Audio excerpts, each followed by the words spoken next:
Hello, everyone. My name is Audrey Webb. I serve as the K-12 Science Education Specialist at the Nebraska Department of Education. Welcome to our second installment of the NDE EdReports collaboration webinar series. This session focuses on adopting new 9-12 science materials. In this webinar, we'll discuss the importance of a robust science selection process and dive into resources available through the NDE and EdReports. At this time, I'd like to introduce Sam Shaw, the Director of Science Reviews at EdReports. Sam, thanks for being here with us today. Appreciate it, Audrey. Thanks for inviting me.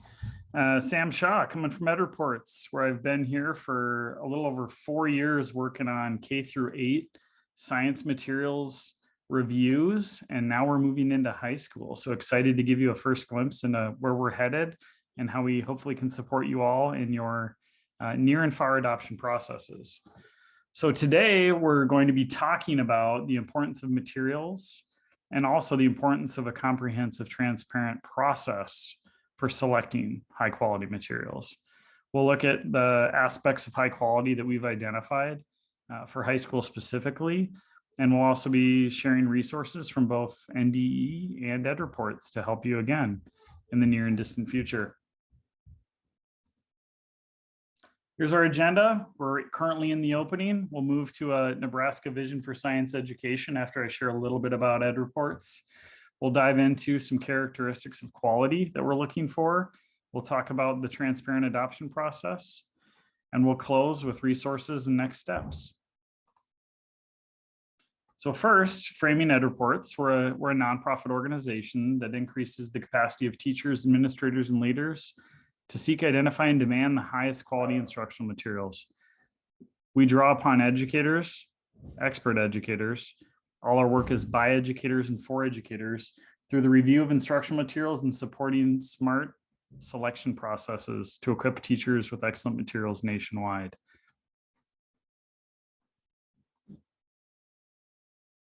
We prioritize these materials as a lever for equity for students and as an important support for teachers so that they can focus on what matters, getting to know their students and working with them on a daily basis.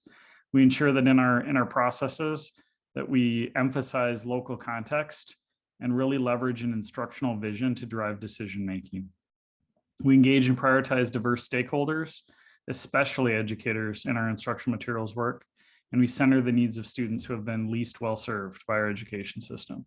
We provide information about instructional materials and these selection processes, but we do not recommend materials. We understand that local context matters and there's different needs in the field. Also, we work alongside and in collaboration with our partners and offer services that are tailored to meet the needs and contexts of those partnerships. Again, we're by educator for educator in the work that we do. Educators are the best suited to do this work as they're on the ground with students, right? They know what they need and they have that experience in the classroom and also through standards implementation. We comprise review teams of 5 diverse members that bring various perspectives in looking at all elements of core curriculum through the use of our high quality criteria. These reviewers touch every page and click every link as they collect that evidence, and individually, they spend over 150 hours each of review time per series reviewed. So a series is generally 3 grades. This map shows where our reviewers come from. As you can see, there's quite a few reviewers from Nebraska, and some of which are actually working with the science review team now. So happy to put you in touch with any of those individuals or share more about the opportunity to review to see how it may benefit you. With that, I'll pass it back to Audrey, and she can take you specifically into the Nebraska vision. I'd like to take some time to set up the Nebraska context specific to 9-12 science in the state. In this section, I'll contextualize this work within our statewide priority of learning acceleration, lay out our statewide science system, and clarify our current timeline related to standards revision and the use of ESSER III funds. In the wake of the pandemic, the NDE has made an intentional effort to work with districts and ESUs to identify our shared priorities. Through these consultations, 5 big priorities surface time and time again in terms of how to most effectively allocate resources on Nebraska's road to renewal. For this webinar, we'll focus on learning acceleration, for which high-quality instructional materials and the robust process of selection and implementation surrounding these materials play a critical role. Often, when people hear the phrase learning acceleration, they think of moving faster through materials. The Learning Acceleration Design Team, made up of NDE and ESU cadre members, provides this definition to help frame our thinking. Acceleration is an approach to supporting students' learning needs that strategically embeds critical, most essential content and skills from prior grades into grade level content and instruction. Learning acceleration is also known as just-in-time instruction. As a field, science has identified K-12 progressions of science ideas, skills, and lenses. High-quality instructional materials for science are built around each of these 3 dimensions along these well-defined progressions. It's essential that our high school students are engaging in grade-appropriate learning experiences. They'll never master grade-level content and standards if they're asked to demonstrate thinking below grade level. Likewise, they'll never reach mastery if they're asked to speed through learning and attempt to cover all standards. Look for materials that support teachers in implementing grade-appropriate content in meaningful, engaging ways that require sense-making and lead to deeper learning. The NDE has developed several success indicators for supporting learning acceleration in our districts, many of which center robust, vision, and standards-aligned processes for selecting and implementing materials. No doubt each of you across the state, no matter your context, are working to establish and enact your selection and implementation processes and monitor their effectiveness in order to make meaningful systems that support student learning. My hope is that this webinar will support your district processes for Science 912.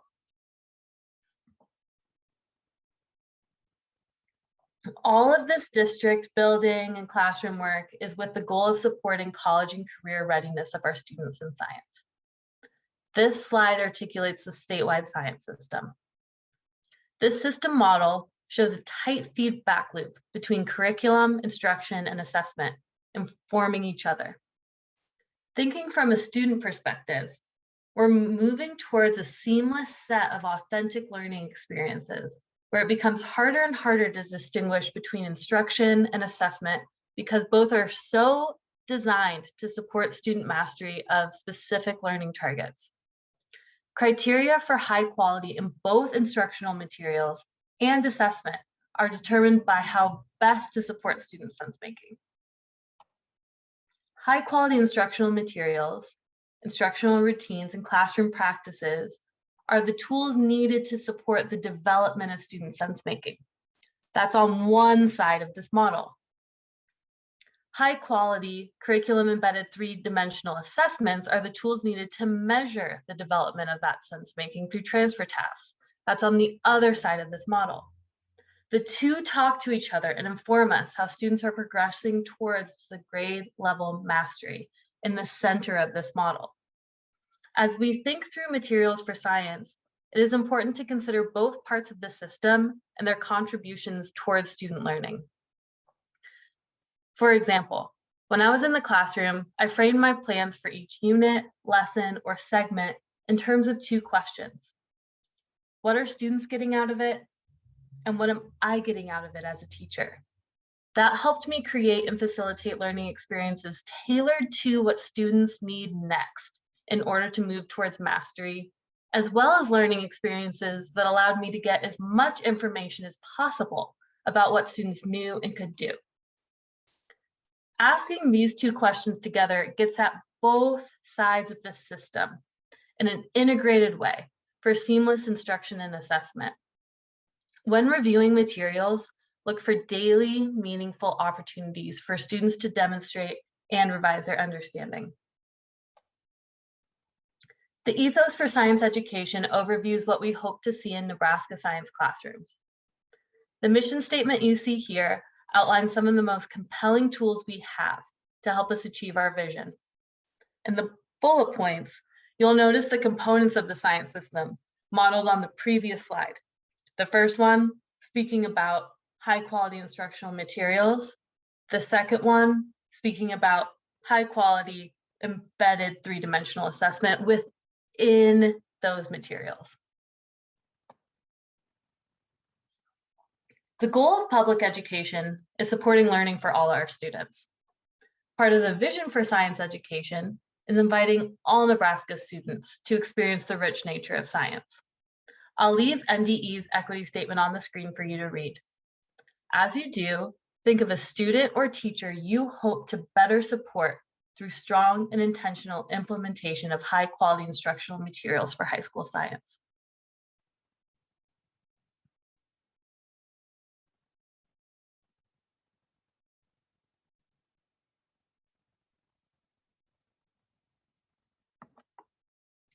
When selecting, implementing, and monitoring materials, look for three-dimensional teaching and learning, students demonstrating their learning while making sense of phenomena as they progress towards mastery of the K-12 progressions for all Nebraska students. When reviewing, I often recommend making 2 passes through materials. The first one to look for the presence of each of these things within materials.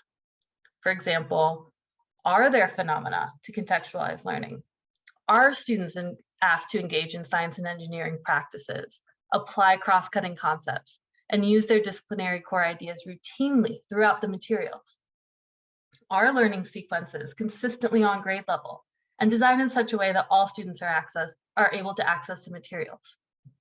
That's the first pass. On your second pass through the materials, I suggest looking deeper to find quality of each of these indicators. For example, ask yourself, are phenomena embedded in learning sequences so they are inseparable from the learning, explaining, communicating, and evidence gathering students are asked to do on a daily basis? Are students being asked to engage in practices in order to build their science understanding in ways that allow them to arrive at and continually refine their science ideas on grade level and beyond? Our learning experiences low floor, meaning anyone can enter the task, and high ceiling, meaning there's always something new to investigate. This table highlights some of the ways you can see this happening in materials and classrooms. When I observe science classrooms in action, I get the bulk of my data from students themselves. I'll ask students, what are you trying to figure out? To suss out if students are actively engaged in building conceptual understanding, which you'll see on the right-hand column on this table. I'll follow that with, why are you trying to figure that out? To see if this conceptual understanding is contextualized within a phenomenon or adding to their big picture thinking about science, which you'll also see on the right-hand side of this table here. Then I'll ask students to make a prediction about something that hasn't happened yet in their learning experience to get a handle on their systems thinking. And your district systems related to material selection, implementation, and monitoring, find ways to determine to what extent these metrics are being supported in classrooms through the materials. And when in doubt, just remember, we're shifting from learning about to actively figuring out across all parts of our system in science. That's for teachers and students. To this end, the NDE is growing a shared task bank of three-dimensional short performance tasks that have a variety of uses in classrooms and districts. These tasks are able to assess transfer of knowledge, that right-hand part of the system we've been looking at, and skills regardless of materials used in classrooms. Many districts use these tasks embedded within their instructional materials to give formative feedback, and this is in order to fill a commonly identified curricular gap in many instructional materials of high quality embedded three-dimensional assessment. For example, Grand Island Public Schools is working with the Nebraska Department of Education to scale a 3-dimensional interim benchmark system of assessment, utilizing the formative task bank and the embedded design processes within that repository to create or co-create transfer tasks allied to the amplify scope and sequence you see here. The NDE, GIPS, and Amplify have worked together to create this model of how tasks can be used district-wide to gather data about student sense-making.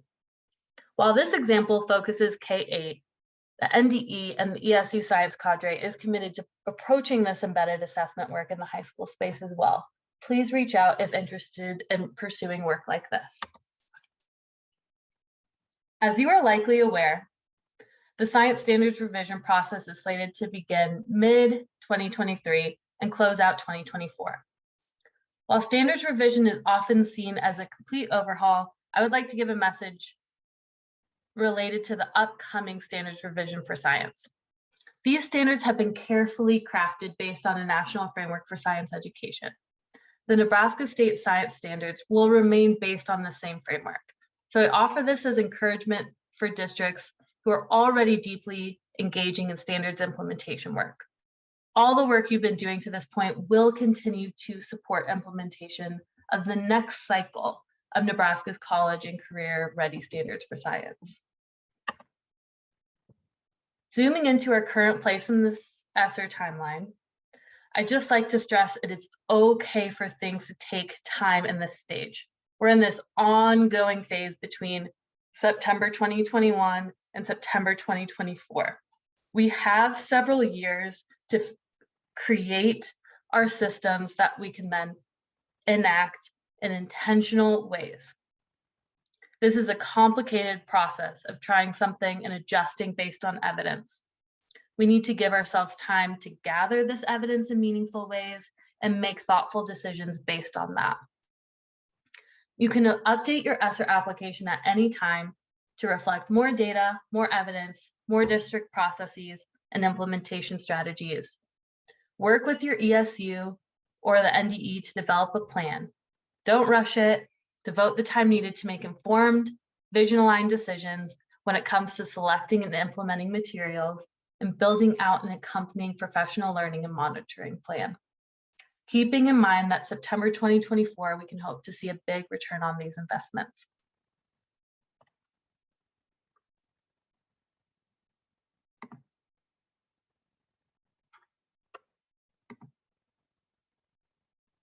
Now let's talk about the importance of quality science materials and their characteristics.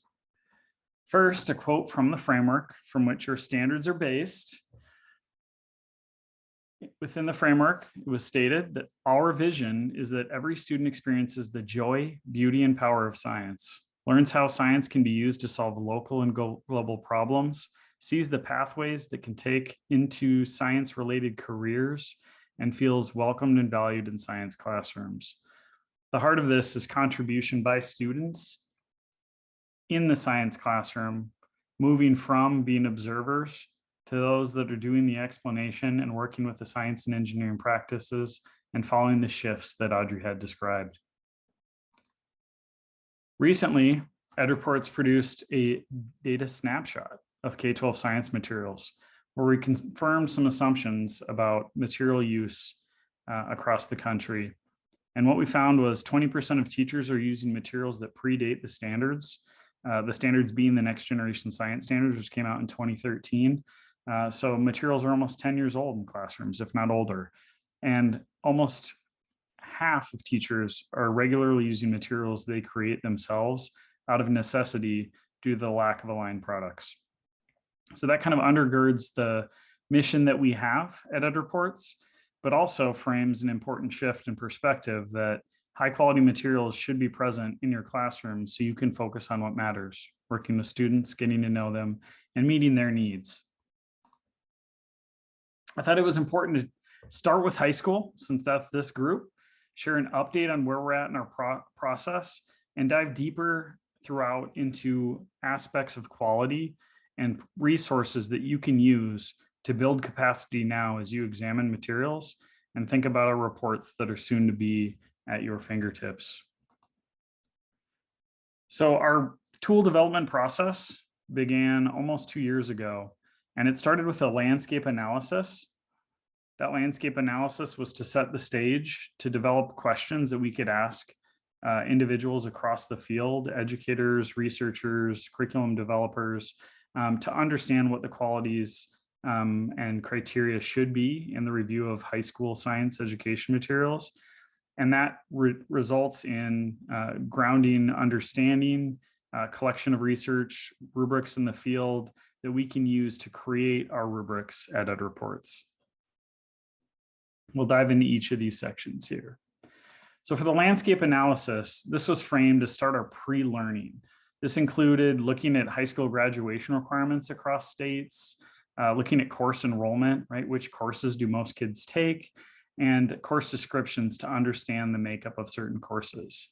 This led to some pretty good questions for us as we moved into the listening and learning tour.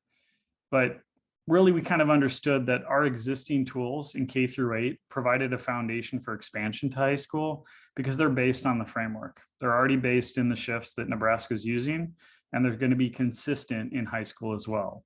We also took into account some lessons that we learned from previous tool builds and through our review and experience in grades K through 8. So there are some unique improvements in high school that will be coming, but largely it's very similar to the K-8 reviews. So conversations across within districts and across schools should be consistent in terms of being able to support the shifts as you move forward. What we learned, largely, again, it's going to be very similar. We had conversations with our learning, with our advisory panel of experts. We talked on the listening and learning tour first and foremost about our large gateway system and what our largest criteria look like, which fall in line with your vision for science education, right? The role of the 3 dimensions, the role of phenomena and problems driving learning, and ensuring the standards are met. We also held focus groups with educators that thought first and foremost that the role of phenomena and problems and the 3 dimensions should be present. So it really confirmed that we would be very similar to our K-8 reviews. And then we dug deeper. We started asking some questions about course enrollment. Right? Across the country, most kids are taking biology. Everyone said, you have to do biology first. That's where the market is. That's where kids are. So that's what we're planning. We're thinking about biology first. We're thinking about coherence in high school in terms of the ways that people make decisions in high school about purchasing materials and the ways those processes currently happen and consistently happen across states and within specific communities. There's a large focus on equity that we learned that's still important at high school, that phenomena and problems play a significant role, and that there should be a claims-based approach. And I'll dive into each of these subsequently. So biology first, I said, again, that's where the market is, but our goal is, and we're actually in the final stages of a draft that will actually be utilized across any NGSS aligned course. So we're starting with biology, but this tool can be used for all courses that claim next generation science standards or framework-based standards in their design. In terms of coherence and equity, we heard a lot about coherence from 2 perspectives. One was the building of knowledge and skills in the lesson, unit, and course, right? That these materials need to be coherent. We also heard about coherence from across courses. Something we learned in our listening and learning tour in our landscape study was that most often instructional materials decisions are made by an individual high school teacher for science. And there's questions about, does that promote a coherent learning experience for students as they take multiple courses within a sequence? So that's something that we really think about when we talk to districts about adoption. Are you considering the scope of the standards across the 3 courses that students are most likely to take, or the different pathways that you have available for students? Many instances, there's usually a single pathway, especially in rural communities. In terms of equitable learning opportunities, equity and interest was a big focus. Just ensuring that what students bring to the table, right, is actually utilized in the learning. And that's something that's been consistent in our K-8 rubrics and will be the same in our high school. In terms of phenomena and problems, again, reconfirmed that phenomena and problems play a key role. And then lastly, probably one of the biggest changes for high school is the claims-based approach that we're going to be doing. What we found across states was there's different course descriptions for courses. What we found even within districts is there's different identities of courses within districts. One district we spoke to had 6 different biology courses. One was an IB, one was an AP, there was an intro bio, there's a bio 1, a bio 2. And so there's a lot of different focuses of the intentions of a biology course in a district. But then we looked at publishers and found that publishers were claiming different standards across the same course type, where in biology, for example, when we looked at biology courses, some integrated biology with life science standards with earth science standards. Some focused on life science standards. Another would focus on different life science standards. So what we found was it was important to take the publisher's claims on what standards that they're actually attempting to address and verify those claims. What we learned was that's not enough. We should also verify, or in addition to verifying the claims that they make and whether they meet those claims around the standards, that we should also be documenting what they have not claimed to ensure that if any key content is left out, it's clear to districts what the program is not targeting in terms of their review. So these themes from our listening and learning tour are really supporting the tool development, which I had mentioned is underway and will be finished. It's being released to publishers right now. Our publisher engagement, we have 2 confirmed publishers that are going to be a part of this first review. We'll have 5 total programs that we'll start with in the inaugural review. Our interviews for reviewer recruitment are taking place now. We're going to form 5 teams. Our goal is 30 reviewers. We may recruit more just to train more educators in the field. We also know the pandemic is affecting people's availability and lives change over the course of a review, especially during this time frame. We're hoping to launch these reviews in May of 2022. The reason this takes so long in an inaugural review, or we're going to launch reviews in May 22, we're hoping they're going to take about 9 months to review. And the reason it takes that long is we calibrate and keep all the teams on the same page in the inaugural use of the review tool. And so they're on the same indicator. They have weekly conversations across teams to make sure that they're all calibrated on the same page. And at the point of that launch in May, we're actually going to post the review criteria so everyone can have access to those. The evidence guides will remain in-house as they're refined to support educators in use, as that's their sole purpose, is to guide the educators. So as we learn and calibrate, they get refined, and then they are released at the end of the review when the reports are published. So interestingly, we have a resource that will support you now, because I'm sure you're asking, that's a, when are those reports going to be done, and how is that going to help me when they're 9 months from now? Well, we worked with the Next Gen Science Project at WestEd to create a resource that's applicable across K-12 that supports educators in understanding aspects of quality in science materials so they can make decisions now. They can talk to publishers, give feedback, and they can have an informed process. So what I'm going to share is just a deep dive into one of these, starting with an overview of the structure. There's 3 sections within this critical features document.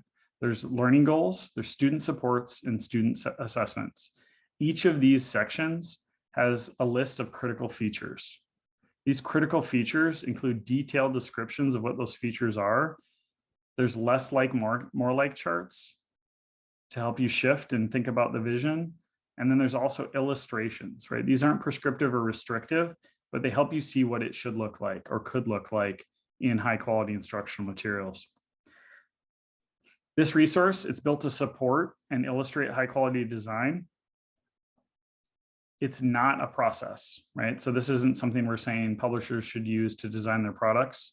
It's not a process for review of instructional materials, right? EdReports has a solid adoption process that can support you. Nebraska has a wonderful selection process as well. And it's not a replacement for review tools. It's also not a list of all the important features, but it's a great starting point for seeing the common challenges that we've identified in materials and what they should look like. if they were quality. So here's an example. The first challenge that we see when we look at instructional materials in this document is mismatched claims and evidence.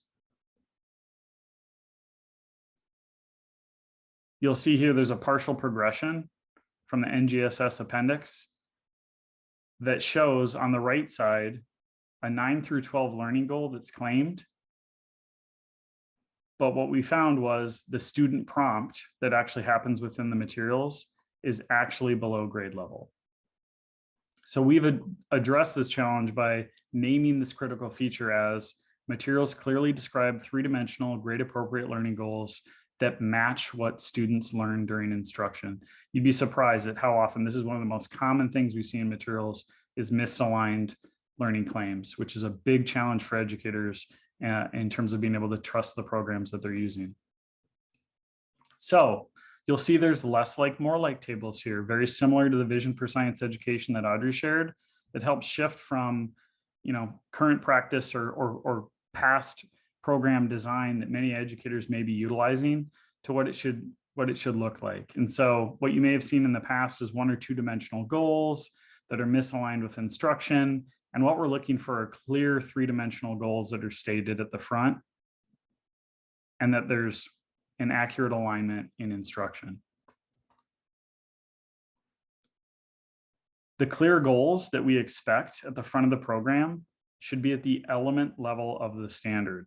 If you're seeing in a program that they just claim a large practice, like students are going to construct an explanation, that doesn't tell you the grade level specificity that's necessary to know if they're on grade level or not with that practice. Right? Similarly, with the cross-cutting concepts and the science and engineering practices, often you'll see these things claimed at a level very high away from grade level specificity. What you should see in programs is element level specificity, right? Where they say either it's a whole part, it's a whole element, or they signify in some way the specific aspects of that element that are targeted. So you can see in the science and engineering practice example, students are expected to compare arguments based on an evaluation of the evidence presented, right? They're not refining, they're just starting with an initial comparison of arguments. So that's very clear in terms of the element level specificity. And you can see the same with the cross-cutting concept here. The intended use of this, there's 2 reasons. One is to support curriculum developers, and that's really the work of Next Gen Science project at WestEd. They do a lot of formative feedback with publishers. But for us, our reason in joining this partnership was much more about to support district and state conversations about features in current materials that you may be using now or materials you may be looking at. So we hope this can help support conversations about quality with educators, talking about those learning goals, talking about if they actually are represented in the actual things that the students are expected to do, and also conversations with developers to drive change towards NGSS alignment or towards framework-based standards alignment. The market only changes when those that purchase the product change their behavior. So that's very important. And then also, as you think about adaptation, if you have existing materials or you have new materials and you found gaps, you can start to work on this language, work on this understanding, and it should be able to support you in moving towards quality and alignment in terms of your understanding and your vision for what this looks like in materials. So the high school tool will again be the same as the K-8 tools for about 95% of the tool, right? It's a gateway system. It's the same. Gateway 1 designed for NGSS 3-dimensional learning. Gateway 2 coherence and scope, and Gateway 3 is usability. Gateway 1 for high school, it's going to start with phenomenon problems drive learning. The second criterion is 3-dimensional learning and assessment. This is one difference between the K-8 tools. We just flip-flop these. The reason we did that is this is the way the reviewers review it in sequence. They start with phenomenon problems to get a sense of the student experience, and then they can find all those 3 dimensions that kids are using en route to figuring out those phenomena or solving those problems. If you meet or partially meet expectations in Gateway 1, you'll move to Gateway 2. In Gateway 2, it's very similar to K8 in terms of coherence and full scope of the 3 dimensions. The only difference in high school is that it's based on the publisher's claims. In K8, the claims are essentially the standards required for that grade band in 6-8 or the grade levels in K5. So it's the same type of review. The claims are just subtly different. To move to Gateway 3, you have to meet expectations in Gateways 1 and 2. Gateway 3 is all about usability. There's information about teacher supports, assessment, student supports, and intentional design. And this gateway is the same across all of our content areas and should support conversations about usability across content areas within districts. So you should be able to talk about factors of usability with teachers down the hall. Now, I will say, again, the bridge document from NDE is still aligned, right, for high school.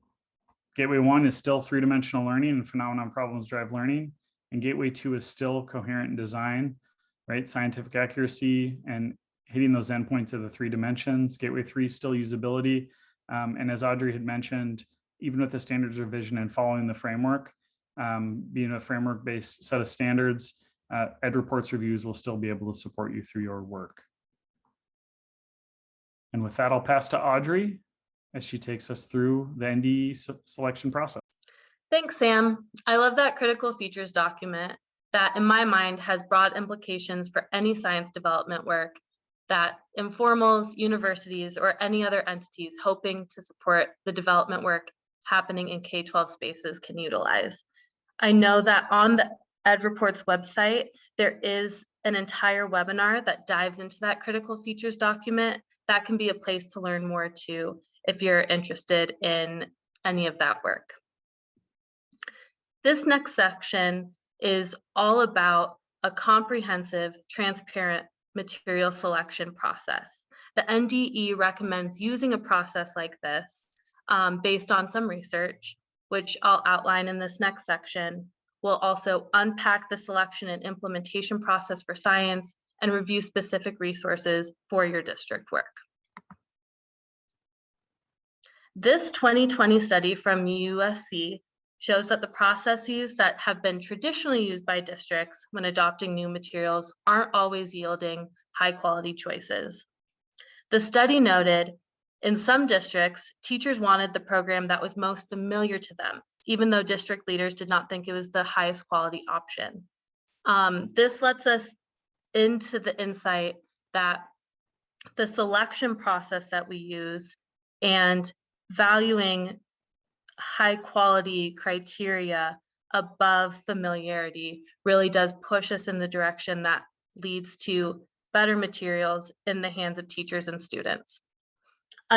Another thing the study found was this quote from this teacher: "How do I navigate all of these choices? We really need to come up with a good working structure for adopting the curriculum that will be politically savvy and bring in all the groups and get buy-in and get people moving in the direction that's really the best teaching." This, to me, really enforces that idea that this isn't happening in one specific classroom or one specific school. This is something that is a robust enough process to involve administrators, teachers, community members, and what's best for teachers and students moving forward. The NDE identifies 3 key phases in this work: instructional material selection, planning for implementation, and progress monitoring.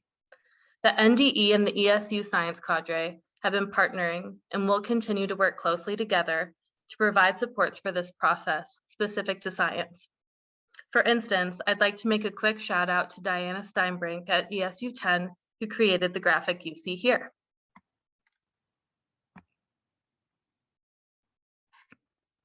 I think of the selection phase as paving the way for successful implementation. During this phase, it's essential to identify district goals and priorities and take a close look at the current infrastructure for science in your buildings. Is there enough common planning time? Does your current science team have a shared vision for science? Is the teacher team and the admin team on the same page in regards to criteria for high quality in science? Do principals know what to look for and how to support three-dimensional teaching and learning? As a former high school teacher, I know all too well how easy it is to stay siloed in 912 spaces in terms of materials, pedagogy, and pacing, among other things. Building a shared vision at the high school level for science is so important in terms of coherence for students and their learning experiences throughout the day, as well as throughout the duration of their entire time in high school.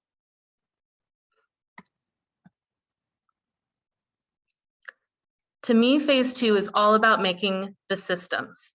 Here's where you'll start to identify curricular gaps and think through ways to fill them. You'll plan your infrastructure for observation, feedback, assessment, and professional learning. Professional learning will center around the selected materials with target lesson plan support. In this phase, it's essential to communicate with families about what to expect in terms of student experience. This phase is all about getting those systems ready so that as teachers are implementing, we're poised to respond proactively rather than reactively to issues that may come up. Phase 3 is where rubber meets the road. It's where we start getting assessment data back from our students. It's where we surface the strengths and the challenges in implementation and provide ongoing professional learning centered around what we actually see happening in classrooms. It's where we ask our students, what do you notice? What are you trying to figure out? Why are you trying to figure that out? It's where we pay close attention to what they're noticing, wondering how they're moving forward in their learning, and where we use multiple sources of data to make informed decisions about how to improve our systems and processes so that when we go to a table, we can ask a student, any student in the room, what they're trying to figure out and why, and they can tell us. A key tool for this phase is strong assessment system, not only of students as they progress towards mastery, but of the materials and the classroom experience as well. Just like for ELA, math, and social studies, specific resources for science selection and implementation are located on the Nebraska Instructional Materials Collaborative website. Like I mentioned before, the NDE and the ESU Science Cadre are working together to continue streamlining these resources into practical packages for administrators. As we continue this work, we'll update the website with resources. The website right now includes things such as the Science Bridge document Sam reviewed earlier, a sample timeline for materials adoption, and any number of resources in terms of building a coherent vision and getting on the same page with your team.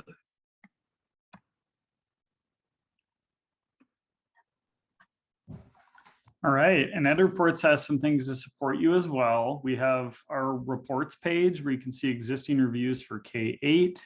Again, high school will drop 9 months after our start around May.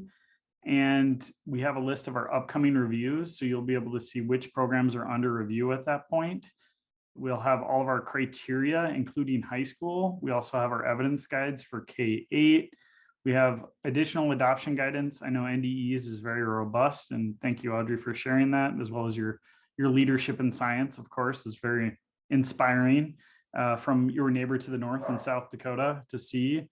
And I think there's also opportunities here, right? There's the Become a Reviewer site on this page where you can learn about what opportunities that we have for you to learn about doing this work, digging into materials, which can promote your understanding and support you as you make decisions across programs.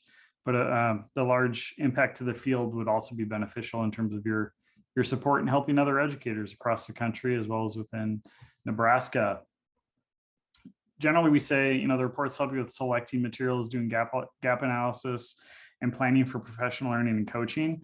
But at this point in time, there's a reality, right? We know that there's still a dearth of quality materials in science, right? Publishers are revising right now. We're talking to quite a few about the revisions, but it takes time to make those revisions. Districts are speaking up, saying that they want quality, and they're equipped with things like the critical features, our reports, right? Other reports in the field, as well as their own working knowledge of how these programs work that are actually driving change. And so some of these resources on this slide are really helpful in framing that understanding, being able to communicate and advocate.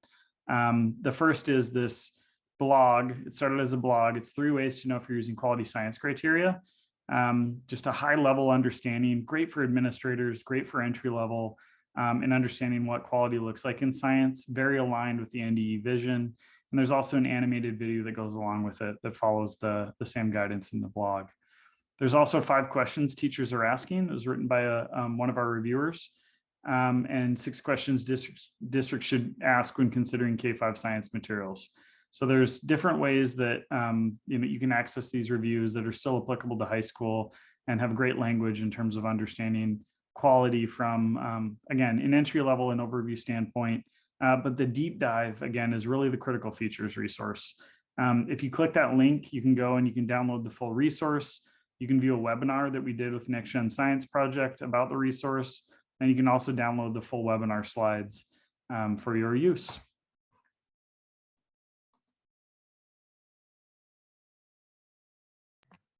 All right, so you might be wondering, what's next?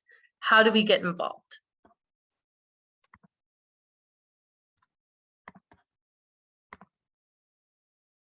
So every single person in the system has a unique role in ensuring Nebraska students have the very best materials. The first 2 are really deeply embedded in the selection and implementation process I just outlined.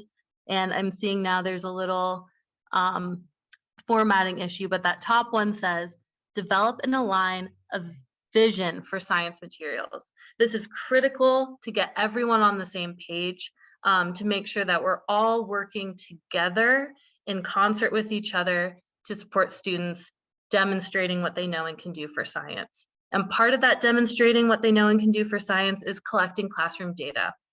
This data tells a story of what our students can do and how they're progressing towards mastery of science K-12 to become college and career citizens. And as we're collecting classroom data, we're realizing that having a wide variety of data is really important. We need to be talking to our students. We need to be asking them to make models and asking them to analyze data, construct explanations, construct arguments from evidence. All of these things, well designed to a construct, count as classroom data that we can use to move our teaching forward to support them making sense of science. Yeah, and from the EdReports perspective, we take suggestions on programs to be reviewed. You know, what's being used right now? What are you hearing is aligned to standards? What are you hearing is having great impact in classrooms from teachers down the road? Those things are all very, very helpful for us to understand what we should target and prioritize and review. Another thing you can do is ask publishers, right? When you get those presentations, if they don't have a review, ask them why not. In high school, it might be because we haven't reviewed that course yet, but it's great for them to hear that people are looking for that information. That makes big change and actually impacted conversations with one of the biggest publishers in the country for us. They came back to us after a year of conversation and said, look, teachers are actually asking for this, right? We want to be reviewed. And so that played a huge role in getting that information out to the field about that program. Again, you can use the critical features. We think it's a good time now to build capacity around what quality materials should look like as you engage in those local conversations about materials and as you're trying to articulate your vision for science education in that context. We also think you could probe publishers, in addition to why they haven't been reviewed, on what plans they might have for revision, and especially if they don't meet expectations on our reviews. And you can also apply to join an EdReports review team. But really just in terms of timing right now and where we're at with the dearth of materials, we think to drive change in the materials, the market plays a key role. And educators and districts are the ones that are making those decisions and shaping that market. So thank you for all the work you're doing and appreciate you helping us change the world.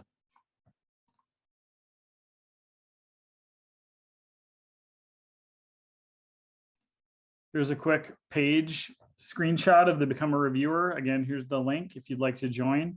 And if you have any questions about this role, feel free to reach out to me. I'd be happy to answer any questions that you have.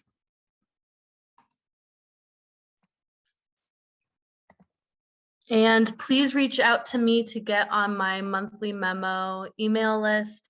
At the beginning of every month, I send out science updates about what we're offering in terms of professional development through the NDE, any sort of external professional development that's happening across the state or even nationally. And then, of course, full of resources, things to apply to. So please get on my list. You can send me an email at audrey.webb@nebraska.gov to receive these monthly updates, or just reach out for any questions or requests.